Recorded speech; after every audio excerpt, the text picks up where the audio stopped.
missing me. All things ain't what they used to be now. Where did all the blue skies go? Poison is the wind that blows from the north and south and east. Whoa, mercy, mercy me.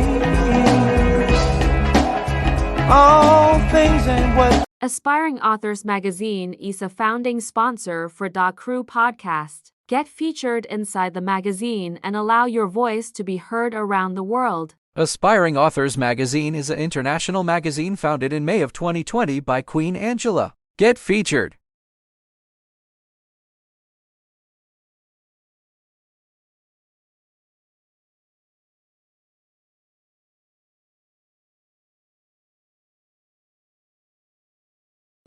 Aspiring Authors Magazine is a founding sponsor for Da Crew podcast. Get featured inside the magazine and allow your voice to be heard around the world. Aspiring Authors Magazine is an international magazine founded in May of 2020. Because I'm back. Welcome to the SC Book Gal and Friends Chat. We're going to be talking about the latest in book reviews, author interviews, and life. Come on in and join us. We're ready. Are you? I know you like that. How long you been back, man? I see the girls in the club, they're getting wild for me.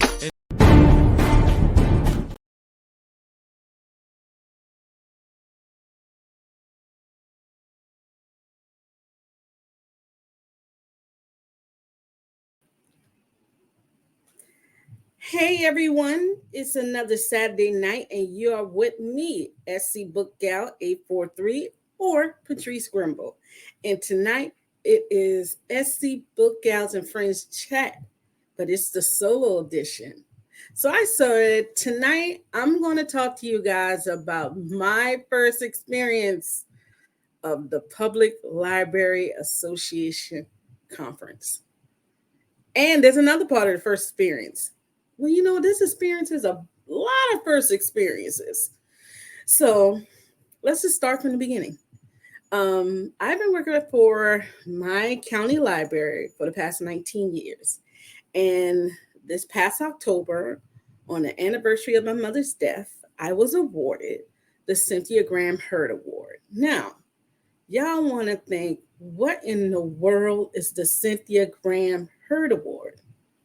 Well, Cynthia Graham Hurd was one of the managers of a library here in Charleston County, okay? She lost her life on June 15th in the Mother Emanuel Church shooting. She was a dear friend of mine. And when I say like sister, like coming to my house, us calling each other Scandals, when Scandal was on, being there the very next day for the birth of my daughter, doing my whole career, that was her, okay? So with that award, I was asked if I wanted to go to PLA, okay? PLA stands for Public Library Association. So you're talking about librarians all over the country ascending into one place, okay? So, transparent moment. I am not a librarian by license. I am a librarian by experience, okay? So in other words, I've learned everything they've learned for free in 19 years, and they paid somebody for 5. But I'm going to be going back to school and doing the same thing, okay? So I was going back and forth with this, with if I should go, if I should not go. And you would wonder, like, why in the world? This is a great opportunity to go. You guys, I've never been on an airplane, for one. For 2, I've never been without my kids. And for 3, I don't feel like I'm big on the totem pole at that time to do it. Because I'm like, me in the room of all these people who got degrees, have been working there 20, 30 years. You're talking about directors and managers. I didn't feel like, hey, this was for me, okay? But I have a great friend We're friends, tell you the truth. My whole library crew, they're wonderful. So Tiffany, children's manager, Alva,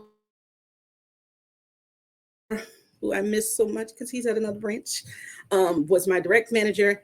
And my very best friend, we call ourselves Thumb and Louise, Terry, like, you should go. You'll be all right. We'll walk you through the process. Okay. So y'all, you really know me, right? You know what, Trevita, that's what Terry and Tiffany said, that God said you were supposed to be in the room. And I looked at them and I was like, look, then God should have made a train, because I don't want to be on the plane. Like, I am definitely afraid of heights, you guys. Like, if a hotel has an elevator that looks out in the lobby, I'm turning my back so I don't have to look at the lobby, okay? So, I mean, this experience, all paid. I'm not paying for anything. Your hotel is paid. Your plane ticket is paid. Well, you do pay for your food, but you get a reimbursement back. So, I mean, what's keeping me? So I came home. I spoke to my aunts to see who would be able, see, Trevita, we are here, to see who would take care of my 9-year-old, okay? I even had a conversation with my 9-year-old, and you guys, she was like, oh, you should go, mommy, and you could call me every day. And I'm thinking, well, Godly, you got rid of me so quick. I mean, you didn't even give me a chance to say, mommy gonna miss you, or you gonna miss mommy. You did what, you planning on having a party once I leave? But she was very, very supportive, just like she was about 5 minutes ago, okay? So here we go. I told him, all right, I'll go. Now, let me tell you, when they really say that God will make room for you at the table, he really made room for me at the table, because I was in the company of all managers. All these people were managers. I mean, you have a branch manager of the largest library in the system, not as in circulation wise, but as in the amount of space. Okay. Then you had 3 other assistant managers. You had an outreach coordinator. Then you had a children's coordinator. So, like, when I say I am low on the totem pole, y'all, I am down here. Okay. And then there's another part to that, was this beautiful thing I have called melanin. I was the only Black person. I think that scared me more than the height at that time. Reason being is because you see these people with degrees and everything, and I'm Geechee. I speak that Africanized English where it's not proper, but guess what? They understand me more than anything, or they understand them. So I've been in a circle where me and the manager are sitting next to each other, and we're talking to the patron, and the patron is sitting up there looking at the manager with the look of, and then when I explain it, they're like, so that's what kind of I felt, because when we first got at the airport, God qualifies it. Ooh, see, Trevita, just keep dropping them, because I accept them all, because he's still working on me. Thank you for saying that. God qualifies, that call, not the other way around. So you're totally right. So we get to the airport, you guys. Now, I didn't know you had to take off shoes. I didn't know you had to take off. I don't know nothing but none of this. All I know is I live over by the airport and I hear planes all the time. So that's another thing that freaked me out. Once we got there, I see all them in the corner, and they're using all these, this is the such and such and a such and a such and a such. And I said, oh, really? So we're just going out there and write notes? We're just going to take notes? It's like, oh, yeah. I'm like, what you could have just said that. I mean, you don't have to be all technical with it. We're just going to take notes, take those notes, bring them back to our library, and somehow make that work for us. Okay. My best friend Terry Walked me through the whole process. Like, all right, I'm about to leave you here. We're going to follow you on the ground and everything. First flight, no problem. Smooth sailing. 45 minutes touching on the ground. I could do this. Y'all, not to that second flight. That second flight got me, you guys. I've heard of turbulence, a little shaking. We were going through a storm that was being predicted maybe like a week in advance, okay? So the minute we got on the second plane, okay, the connecting flight, and we were going from Charlotte, North Carolina to Columbus, Ohio. The first thing the man says after, "Thank you and welcome to American Airlines. We're going to have a lot of turbulence on this flight." Whoa, what, bruh? I'm going to need you to ease it in that we're going to have turbulence on this flight, okay? So the young lady next to me, she is going to PLA, and she noticed the nervousness. So we're talking. She was like, "Hey, let's just look at the color purple together. We can look at it on my laptop." I was like, all right. I don't know how you pull out a laptop, but she actually had a tablet. So I don't know what the devil she was talking about. But we sat up there and we looked at that, and lo and behold, I got a little shake, but that was it. Sounds like I was wondering, like, why did I feel like God would have left me and forsaken me? He wanted me to go here. He made it to whereas I had no excuse. I had the babysitter. I had everything paid. My job wanted me to go. So everything is there. So what's your excuse? Why won't you go? All right, cool. So we make it to Columbus, Ohio. And this is where reality really slapped me in the face, okay? And I know y'all thinking, what in the world? How does reality slap you in the face? So what I'm going to do is we're going to take a little break, okay, you guys? And I'm going to explain how reality really kicked in. And this is for those in customer service. So we're going to take a little break. I'm going to come back and I'm going to tell you a little bit about everything else, okay? Come back, you guys.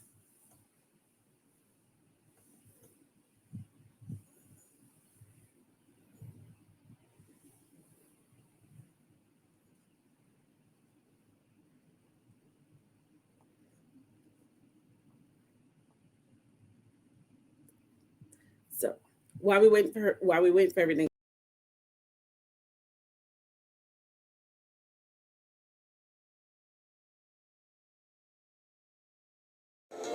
At Wings of Transformation Publishing, we are committed to helping our authors reach their goals and pursue their dreams of becoming published authors.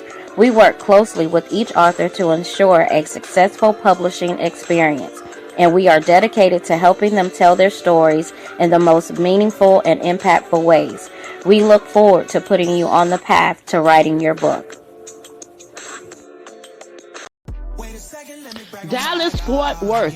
AALAC, the Chasing Your Dream Book Tour and Expo is coming to your area. Mark your calendars, May 18th, 11 a.m. to 3 p.m. Central Standard Time. We have some amazing authors, some amazing business owners that's going to be sharing about their brand. We have some workshop facilitators that's going to be coming out. They're going to be teaching on branding, marketing, and networking. I want you to plan to be in the building, to be educated, empowered, and encouraged. Come out, support.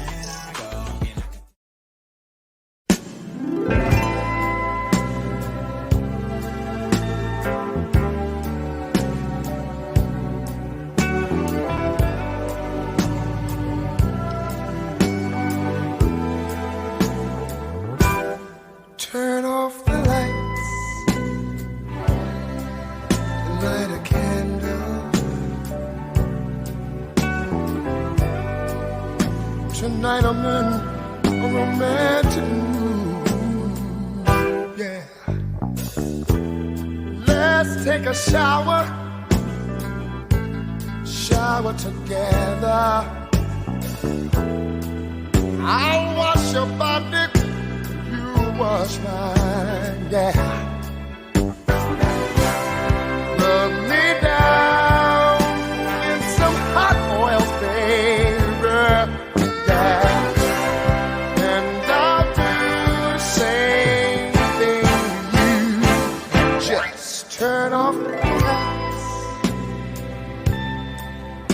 come true.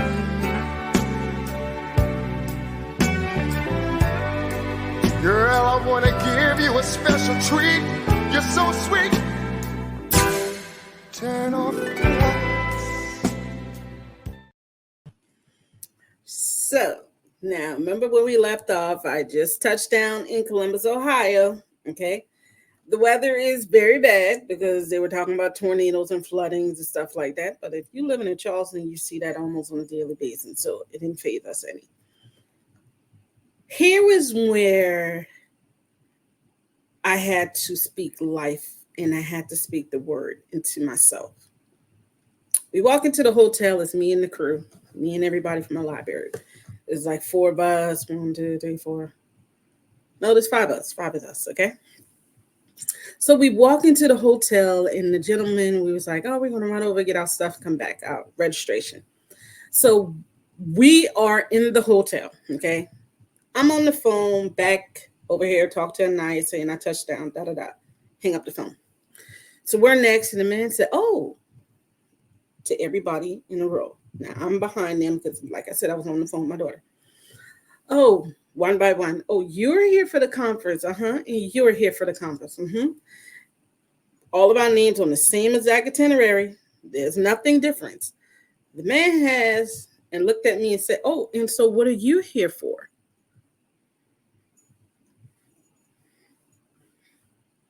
The same thing that they're here for. Oh, you're here for the conference? And the look that I'm giving you guys, the same look that he gave me. You're here for the Public Librarian Association conference? Yes.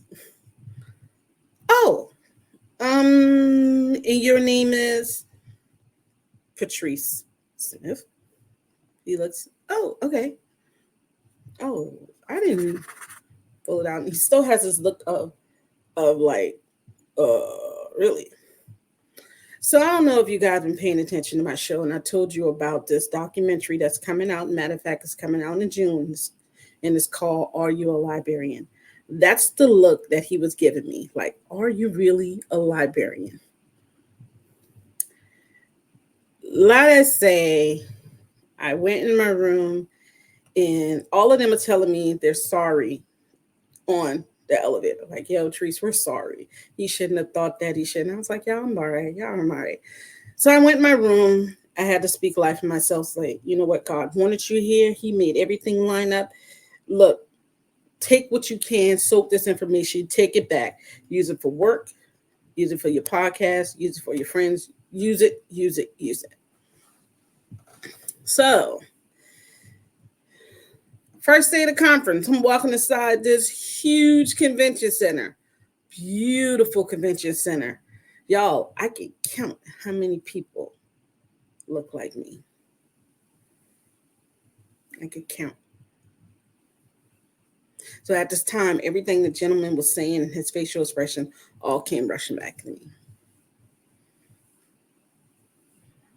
And you're wondering, like, so why was that? Why would that offend you? Why would you take that?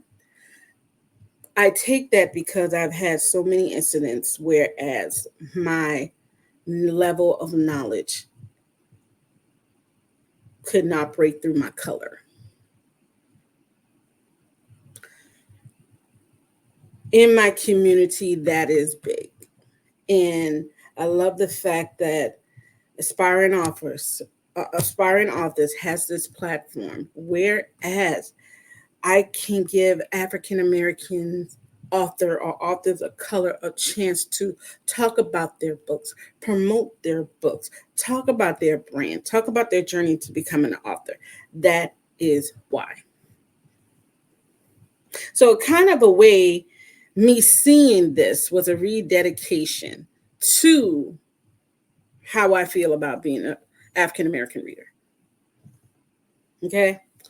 So we break down into these different conferences and conferences, different sessions. And one of my first sessions, we're talking about banning books. And if you know, and you go to public libraries, and if you do a lot of reading, you will know that Book banning is one of the biggest things. It came from the dude down there in Florida, the Santos, when he went into the public library and the school library and didn't like this book, this book, this book. Okay. So a lot of the books of color that deal with race issues, that deal with incarceration, that deal with social justice, that deal with domestic violence, books that deal with family issues, books that LGBTQ, a lot of the books that challenge the mainstream thought pattern of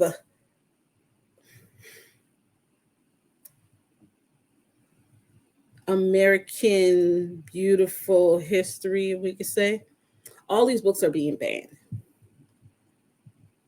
You have it now. There is one state that if you give a child a book that the parent feels inappropriate, you can get arrested. There are some libraries that are having to pull half of its collection because one person, and 9 times out of 10, they're not even a parent, they challenge the book.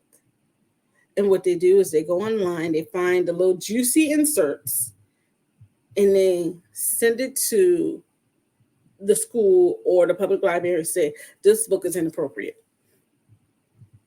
Well, guess what?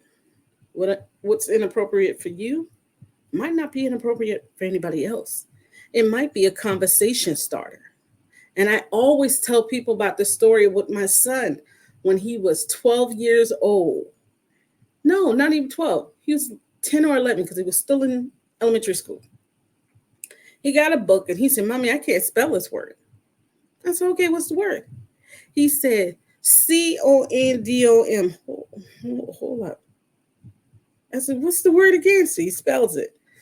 And I pulled the book, and the book is called Plan B. And me as a parent, I should have, a lot of parents nowadays would have been embarrassed. Oh my God, where did you get that book from? No, it became a conversation starter. So I called his dad and I said, look, this came up in the book. We need to talk about it because he should know what this is. And me and his dad had a conversation with him that night. No other parent or no other non-parent should tell me how to parent. I think the reason for this and the reason why a lot of this stuff is happening in school now is because we got non-parents trying to tell you how to parent.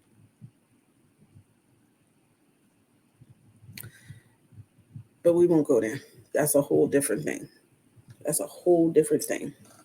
If we start trying to be our kids' best friends, we won't have all the situations that we have in nowadays. But they took that out of the hands of parents and made us try to be their best friend and do that gentle parenting. No, sorry. That ain't about me.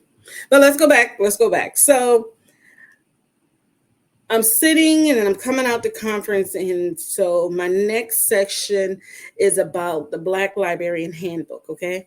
So there was a panel discussion that were several members of BCLA, which is Black Librarian Association. Okay. They were talking about how we should try to get the unconventional ways to become librarians. Because to tell you the truth, and what I've seen in over my 19 years, you're paying $60,000 to help someone write a paper. You're helping $60,000 to help someone. And no, I am not downplaying anybody's degree. Hats off to you. Great job. Your girl going to be doing the same thing. But I think there are plenty of people who are qualified for that job and just can't get that job because they don't have that degree. There are some states whereas if I was to go and apply for a job at their library, I would have already been a branch manager. But in the state of South Carolina, you cannot be that because you do not have an MLIS, and that's a master's, yo. It came to the point where I had to have a conversation with my manager, and I said, you know what? I'm doing 8 to 10 programs a month where you have librarians librarians now that are doing 1 to 2 programs, sometimes none. And I'm like, why am I doing so much of these programs where they have a degree? They should be doing more than me. It was crazy. I don't know, gentle parent it is. I know the action, consequence, responsibility, and accountability. Oh, let me explain to you about the gentle parenting. I don't want to go. The gentle parenting is the, I call it gentle parenting. It might be another word for it. It's the, do you understand why you did what you did? Okay. Do not do that again. I'm going to punish you, but I'm not going to punish you hard. Do I believe in corporal punishment? No, I don't. But my daughter's on punishment right now. She know good and well. Don't lie to me about your homework. You lie to me about your homework. Now you're doing the weekends of mommy's homework. And she just told me earlier today, I should have did my homework. Yeah, you should have. So, wow, I never knew it like that, but it happens in most fields. Yes, becoming a librarian. Oh my God. So there are 3 ways you can become a librarian in Charleston County. Okay. No, South Carolina. If I say Charleston County, Charleston. One way is get the full MLIS. The second way is you get a bachelor's in any field you would want to, and you continue to take 16 accredited hours every year. And then the last one is called a non-provisional, where you get the bachelor's and I want to say that one is 6 hours per year. Okay. But the crazy thing about it is, and the biggest debate for me, and me going back to school right now, is to let these kids see. Use the word. What? You cannot use the word punishment? It's abuse? Oh my, that's wow. Wow. Wow, that's an eye opener. Me and Black Diamond, we might need to talk. I'm gonna talk to you later. So the only difference between my position and the librarian position is maybe $60,000 worth of student loans and $1,000 in a paycheck. You should never say there are consequences to the behavior. Let's talk about that. You should say that there are consequences to your behavior. Let's talk about that. Now, you know, language has changed and I cannot say what I like to say, but you get the picture. I know. Oh my God, I know. That's going to be it. I'm going to have to, we're going to talk. So, back to my trip. I'm getting there. So I'm in this room with all these librarians, and here's the thing, that this is what happens. The man and a lady were talking, and that session was over. We were sitting in a corner, and she said, all right, everybody who is a librarian, she said, everybody works at a library. We all, right? She said, yeah. She said, okay, if you work for the library for 5 years, sit down. If you work for the library for 10 years, sit down. If you work for the library for 15 years, sit down. So there was like maybe 3 or 4 of us left. And she said, if you're a manager, sit down. So 2 of them sit down. She said, so tell me why these 2 young ladies right here cannot be librarians. Because I bet you if I put them in the room, they know as much as you know. He said, there has to be an unconventional way to let's keep the color in the library. He said he is going to conferences, whereas he has sat down, he's told them that he's a director of a library system, not a manager, not a branch manager. He's a director. And he said they look at him like, what? He said, I purposely hire people of color, in some cases because we're not represented. Now, for me in my library system, I have to say it's pretty diverse. I've been so fortunate to work around Black male librarians and female librarians. But lately, I would say that the crop of people that are coming through right now, maybe 4 or 5 of them,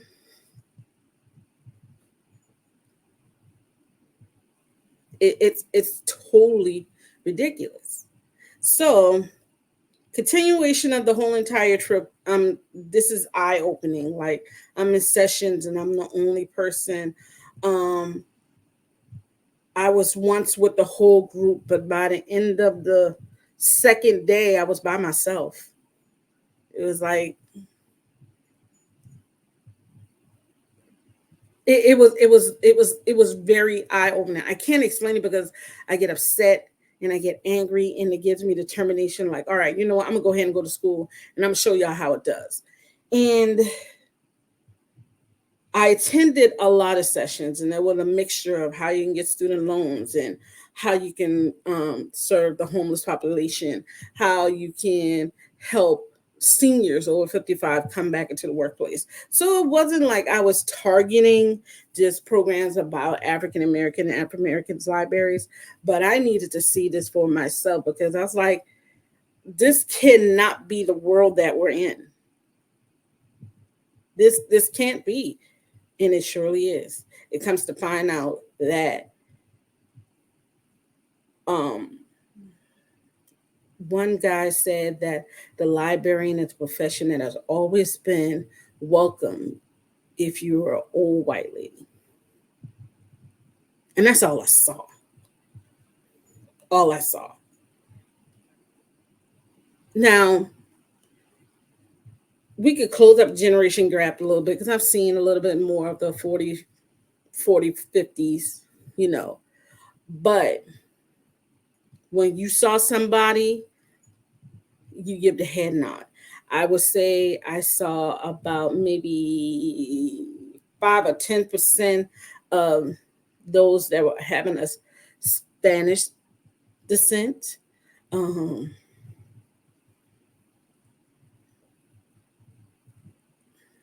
Yeah.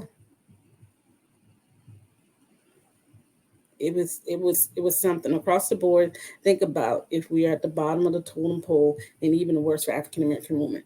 Yes, especially in this little world. And you wouldn't, I mean, being a librarian, you're thinking, oh my God, this can't happen.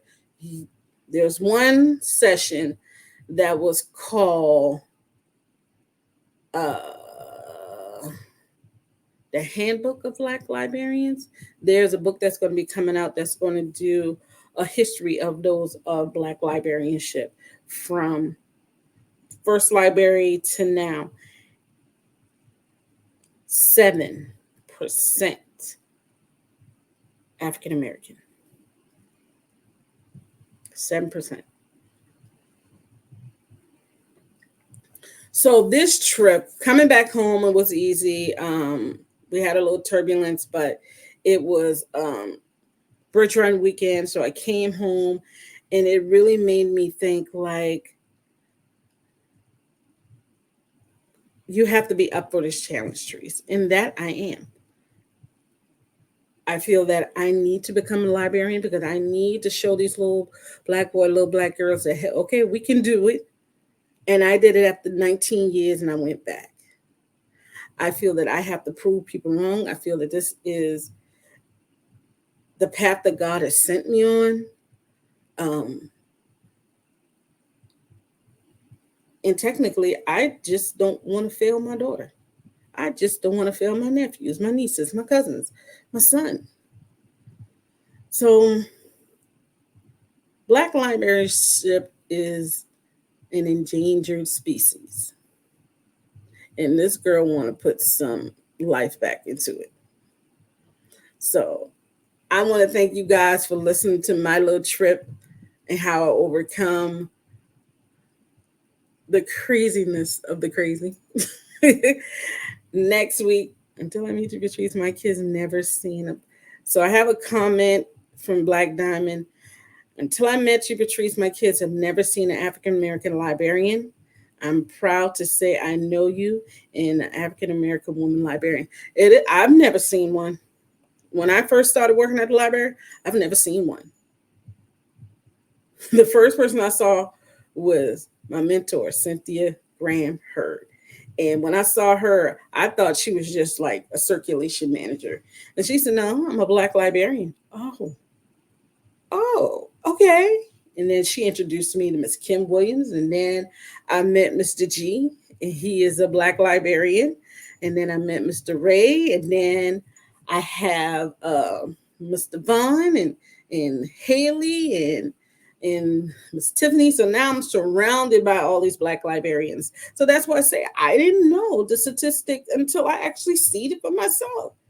And even going inside the exhibit hall, when people saw me, one lady asked me, can you tell me where the restroom is? I've been in your building the whole entire day. No, boo, I work here too. When you find the restroom, you come back and tell me. I'm with you. I'm working this conference too. I'm so sorry. I'm thinking to myself, okay. So it is. So I'm gonna end this tonight. So y'all pray for me. Because I'm going back to school with books and stuff like that. Oh, Jesus. But catch me tomorrow night. I'm talking poetry. I'm going to give you a list of the best that we have inside Inspiring Authors Magazine. Make sure you are here tomorrow at 8. And you guys, thanks for listening to me talk about this, because this has been weighing on me heavily, and I feel like we could talk. So I will see you tomorrow night, 8 o'clock, back here. Good night, you guys. Bye.